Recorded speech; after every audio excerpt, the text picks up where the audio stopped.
ಸ್ನೇಹಿತರೆ, ಇವತ್ತಿನ ವಿಡಿಯೋದಲ್ಲಿ ಮಾರ್ಚ್ ತಿಂಗಳಿನಲ್ಲಿ ಮೇಷರಾಶಿಯವರ ಭವಿಷ್ಯ ಯಾವ ರೀತಿ ಇರುತ್ತೆ ಅಂತ ತಿಳಿಸ್ಕೊಡ್ತೀನಿ. ಹಾಗಾಗಿ ಈ ವಿಡಿಯೋನ ಎಲ್ಲೂ ಕೂಡ ಸ್ಕಿಪ್ ಮಾಡದೆ ಕೊನೆವರೆಗೂ ನೋಡಿ. ಹಾಗೆ ನೀವೇನಾದರೂ ಇನ್ನೂ ನಮ್ಮ ಚಾನಲ್ಗೆ ಹೊಸಬರಾಗಿದ್ದರೆ ದಯವಿಟ್ಟು ಈ ಕೂಡಲೇ ಸಬ್ಸ್ಕ್ರೈಬ್ ಮಾಡ್ಕೊಳ್ಳಿ. ಸ್ನೇಹಿತರೆ, ನಾವು ಒಂದು ರಾಶಿ ಭವಿಷ್ಯವನ್ನು ತಿಳ್ಕೊಬೇಕಂದ್ರೆ ಮುಖ್ಯವಾಗಿ ಮೊದಲನೇದಾಗಿ ಗ್ರಹಗಳ ಸಂಚಾರ ಸ್ಥಾನ ಯಾವ ರೀತಿ ಇದೆ, ಯಾವ ಕ್ಷೇತ್ರದ ಮೇಲೆ ಯಾವ ಗ್ರಹಗಳು ಪ್ರಭಾವವನ್ನು ಬೀರ್ತಾ ಇದ್ದೇವೆ ಅನ್ನೋದನ್ನು ತಿಳ್ಕೊಬೇಕಾಗುತ್ತೆ. ಈಗ ಈ ಮೇಷರಾಶಿಯ ಅಧಿಪತಿಯಾದಂತಹ ಮಂಗಳನು ನಿಮ್ಮ 11ನೇ ಮನೆಯಾದ ಅಂದರೆ ಮೇಷರಾಶಿಯ 11ನೇ ಮನೆಯಾದ ಕುಂಭ ರಾಶಿಯಲ್ಲಿ ಸಂಚಾರವನ್ನು ಮಾಡ್ತಾ ಇದ್ದೇನೆ. ಇದು ಆಕಸ್ಮಿಕ ಲಾಭ, ಮಹತ್ವಾಕಾಂಕ್ಷೆ ಮತ್ತು ಸಾಮಾಜಿಕ ಸವಾಲುಗಳು ಈ ಒಂದು ಕ್ಷೇತ್ರಗಳ ಮೇಲೆ ತನ್ನ ಪ್ರಭಾವವನ್ನು ಬೀರುತ್ತೆ. ಇನ್ನು ರಾಹು ಕೂಡ ನಿಮ್ಮ 11ನೇ ಮನೆಯಾದ ಕುಂಭರಾಶಿಯಲ್ಲಿ ಸಂಚಾರ ಮಾಡ್ತಾ ಇದ್ದೇನೆ. ಇದು ನಿರೀಕ್ಷಿತವಲ್ಲದ ಧನಲಾಭ ಮತ್ತು ತೀವ್ರವಾದಂತಹ ಆಸೆಗಳು ಈ ಒಂದು ಕ್ಷೇತ್ರಗಳ ಮೇಲೆ ತನ್ನ ಪ್ರಭಾವವನ್ನು ಬೀರುತ್ತೆ. ಇನ್ನು ಶುಕ್ರ ನಿಮ್ಮ 12ನೇ ಮನೆಯಲ್ಲಿ ಉಚ್ಚ ಸ್ಥಾನದಲ್ಲಿ ಸಂಚಾರವನ್ನು ಮಾಡ್ತಾ ಇದ್ದೇನೆ. ಇದು ಐಷಾರಾಮಿ ವೆಚ್ಚ, ವಿದೇಶ ಪ್ರವಾಸ ಮತ್ತು ಪ್ರೇಮ ಸುಖ ಈ ಒಂದು ಕ್ಷೇತ್ರಗಳ ಮೇಲೆ ತನ್ನ ಪ್ರಭಾವವನ್ನು ಬೀರುತ್ತೆ. ಇನ್ನು ಸೂರ್ಯ ಸದ್ಯಕ್ಕೆ ನಿಮ್ಮ 11ನೇ ಮನೆಯಲ್ಲಿ ಸಂಚಾರ ಮಾಡ್ತಾ ಇದ್ದು ಮಾರ್ಚ್ 15ರಂದು ನಿಮ್ಮ 12ನೇ ಮನೆಗೆ ಸಂಚಾರವನ್ನು ಬದಲಾಯಿಸ್ತಾನೆ. ಇದು ಗೌರವ ಪ್ರಾಪ್ತಿ, ನಂತರ ಆರೋಗ್ಯ ಮತ್ತು ಕಣ್ಣಿನ ಸಮಸ್ಯೆ ಈ ಒಂದು ಕ್ಷೇತ್ರಗಳ ಮೇಲೆ ತನ್ನ ಪ್ರಭಾವವನ್ನು ಬೀರುತ್ತೆ. ಇನ್ನು ಶನಿ ನಿಮ್ಮ 12ನೇ ಮನೆಯಾದಂತಹ ಮೀನರಾಶಿಯಲ್ಲಿ ಸಂಚಾರ ಮಾಡ್ತಾ ಇದ್ದೇನೆ. ಇದು ವೆಚ್ಚಗಳು ಮತ್ತು ಆಧ್ಯಾತ್ಮಿಕ ಒಲವು ಈ ಒಂದು ಕ್ಷೇತ್ರಗಳ ಮೇಲೆ ತನ್ನ ಪ್ರಭಾವವನ್ನು ಬೀರುತ್ತೆ. ಈಗ ವೃತ್ತಿ ಮತ್ತು ಉದ್ಯೋಗ ಯಾವ ರೀತಿ ಇದೆ ಅಂತ ನೋಡೋಣ. ಈ ತಿಂಗಳು ಅಂದರೆ ಈ ಮಾರ್ಚ್ ತಿಂಗಳಿನಲ್ಲಿ ವೃತ್ತಿ ಕ್ಷೇತ್ರದಲ್ಲಿ ಸಂಪರ್ಕಗಳನ್ನು ವಿಸ್ತರಿಸಲು ತುಂಬ ಉತ್ತಮವಾದಂತಹ ಸಮಯ. ನಿಮ್ಮ ರಾಶಿ ಅಧಿಪತಿಯಾದಂತಹ ಮಂಗಳನು ಲಾಭದ ಸ್ಥಾನದಲ್ಲಿರುವುದರಿಂದ ನಿಮ್ಮ ಆತ್ಮವಿಶ್ವಾಸ ಹೆಚ್ಚಾಗಿರುತ್ತೆ. ಗುರಿಯನ್ನು ತಲುಪಲು ನೀವು ತೋರುವ ಆಕ್ರಮಣಕಾರಿ ಶೈಲಿಯು ಯಶಸ್ಸನ್ನು ನೀಡುತ್ತೆ. ಉದ್ಯಮಿಗಳಿಗೆ ವಿಶೇಷವಾಗಿ ಡಿಜಿಟಲ್ ಪ್ಲಾಟ್ಫಾರ್ಮ್ ಅಥವಾ ತಾಂತ್ರಿಕ ಕ್ಷೇತ್ರಗಳಲ್ಲಿ ಹೊಸ ಲಾಭದ ಹಾದಿಗಳು ನಿಮಗೆ ತೆರೆಕೊತ್ತವೆ. ಆದರೆ ಮಾರ್ಚ್ 15ರ ನಂತರ ಸೂರ್ಯನು 12ನೇ ಮನೆಗೆ ಪ್ರವೇಶಿಸಿದಾಗ ಸ್ವಲ್ಪ ಎಚ್ಚರಿಕೆಯನ್ನು ವಹಿಸಬೇಕಾಗುತ್ತೆ. ಕೆಲಸದ ಸ್ಥಳದಲ್ಲಿ ಗುಪ್ತ ಶತ್ರುಗಳು ತೊಂದರೆಯನ್ನು ನೀಡಬಹುದು ಅಥವಾ ಅಧಿಕೃತ ಜವಾಬ್ದಾರಿಗಳಿಂದ ನಿಮಗೆ ಸ್ವಲ್ಪ ಸುಸ್ತಾಗಬಹುದು. ಸರ್ಕಾರಿ ಕೆಲಸಗಳು ಅಥವಾ ತೆರಿಗೆ ಸಂಬಂಧಿತ ವಿಷಯಗಳಲ್ಲಿ ಪಾರದರ್ಶಕತೆಯನ್ನು ಕಾಪಾಡಿಕೊಳ್ಳೋದು ತುಂಬಾ ಒಳ್ಳೆಯದು.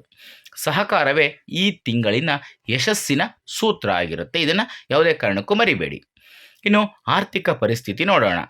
ಹಣಕಾಸಿನ ದೃಷ್ಟಿಯಿಂದ ಇದು ಭರ್ಜರಿ ಲಾಭದ ತಿಂಗಳು ಅಂತಲೇ ಹೇಳ್ಬೋದು. ಏಕೆಂದರೆ 11ನೇ ಮನೆಯಲ್ಲಿ ಮಂಗಳ ಮತ್ತು ರಾಹುವಿನ ಸಂಯೋಜನೆಯಿಂದ ಧನಯೋಗ ಸೃಷ್ಟಿಯಾಗುತ್ತೆ.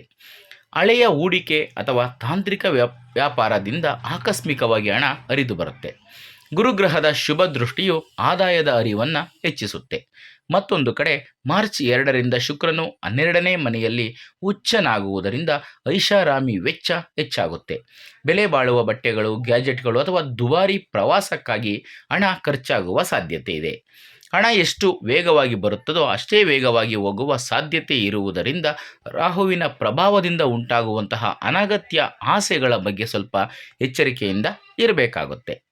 ಇನ್ನು ಆರೋಗ್ಯ.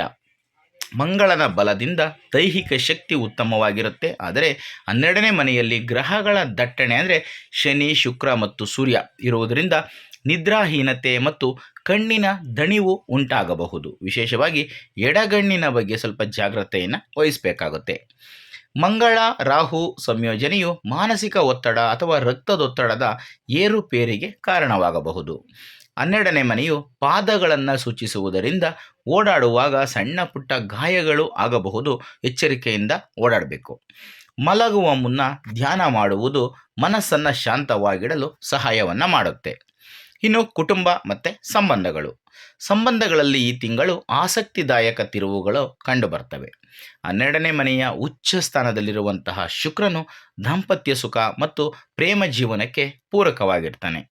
ವಿವಾಹಿತರು ಸಂಗಾತಿಯೊಂದಿಗೆ ಸುಂದರ ಪ್ರವಾಸ ಅಥವಾ ಏಕಾಂತದಲ್ಲಿ ಕಾಲವನ್ನು ಕಳೆಯೋದಕ್ಕೆ ಇದು ಸಕಾಲ. ಆದರೆ 11ನೇ ಮನೆಯ ರಾಹು ಮತ್ತು ಮಂಗಳನ ಪ್ರಭಾವದಿಂದಾಗಿ ಹಿರಿಯರು, ಒಡ ಹುಟ್ಟಿದವರು ಅಥವಾ ಸ್ನೇಹಿತರೊಂದಿಗೆ ಸಣ್ಣ ಪುಟ್ಟ ಜಗಳಗಳು ಸಂಭವಿಸಬಹುದು. ನಿಮ್ಮ ಸಾಮಾಜಿಕ ವಲಯವು ನಿಮ್ಮ ಮೇಲೆ ಹೆಚ್ಚು ಒತ್ತಡವನ್ನು ಏರುತ್ತಿದೆ ಅಂತ ಕೂಡ ನಿಮಗೆ ಅನ್ನಿಸ್ಬಹುದು. ಮಕ್ಕಳ ವಿಷಯದಲ್ಲಿ ಸಣ್ಣ ಪುಟ್ಟ ಚಿಂತೆಗಳು ಕೂಡ ನಿಮ್ಮನ್ನು ಕಾಡಬಹುದು.